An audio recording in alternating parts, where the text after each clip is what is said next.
Hello everyone and welcome to सीरीन वाला।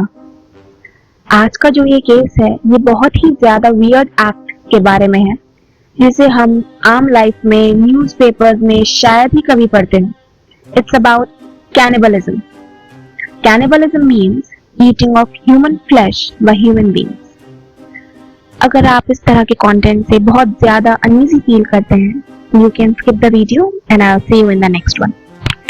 ये केस है सुमांतो के बारे में जिसका जन्म 3 मार्च 1972 में हुआ था। दैट मीन्स कि वो अभी अराउंड 53 इयर्स का होगा। सुमांतो का जन्म पुबलिंगा नाम की जगह में हुआ था जो कि इंडोनेशिया में है। वो 5 भाई बहनों में सबसे छोटा था। वो शुरुआत से ही काफी वियर्ड था बट एक एवरेज स्टूडेंट थी। वो हमेशा ठीक ठाक मार्क्स के साथ पास हो जाता था, इसलिए उसकी इस वियर्डनेस को इग्नोर करना भी आसान था। सुमांतो की फैमिली अमीर तो नहीं थी बट हाँ ये कह सकते हैं कि उस छोटी सी जगह में उनकी फैमिली इतनी वेल टू डू तो थी ही कि वो कपड़े और खाना दोनों चीजें आराम से अफोर्ड कर पाते थे, जो कि बाकी लोगों के लिए एक हैसल रहता था। बट वक्त के साथ सब चेंज होने लगा। जैसे जैसे सुमांतो बड़ा हुआ उसकी फैमिली की कंडीशन बद से बदतर होती गई। एक एवरेज स्टूडेंट सुमांतो उसने अपनी आगे की पढ़ाई को बीच में ही छोड़ दिया था। लोगों ने इसका कारण उसकी फाइनेंशियल कंडीशन को ही समझा। सुमांतो की फर्स्ट मैरिज ज्यादा टाइम नहीं चली। रीजन उसका वायलेंट बिहेवियर।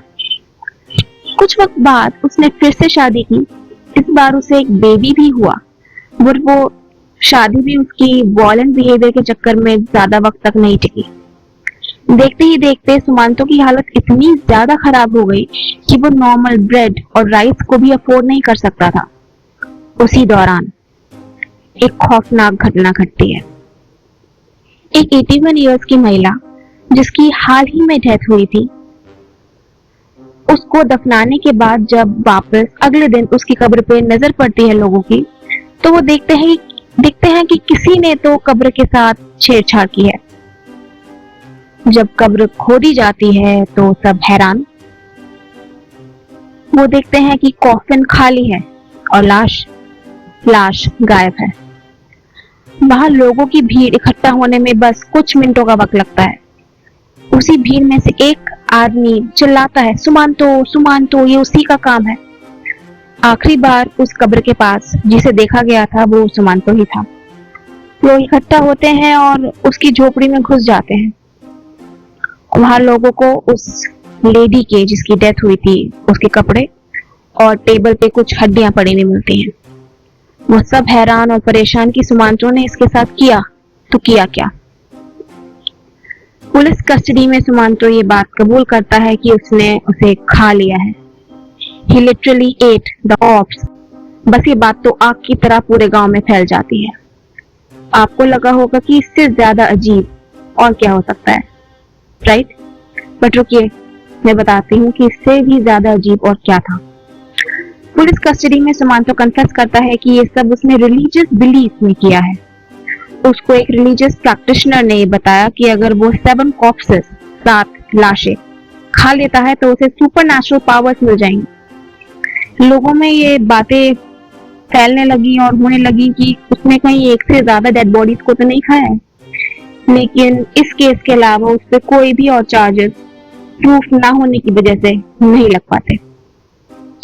उस पर सिर्फ एग्रीवेटेड थेफ्ट यानी कि किसी की प्रॉपर्टी को चुराने का ही चार्ज लगता है और सिर्फ 5 साल 5 इयर्स की ही सजा होती है।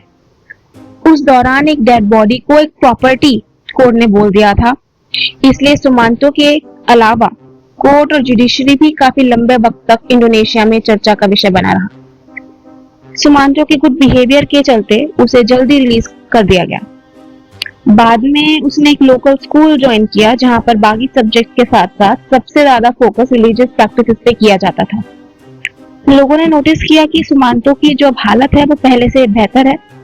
वो कम अजीब है और उससे बात करना भी आसान है।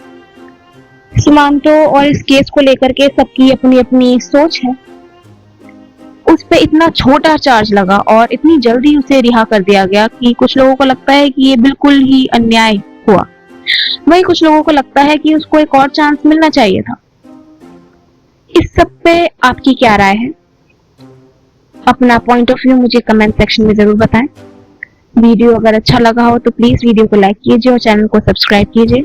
And I will see you soon in the next one.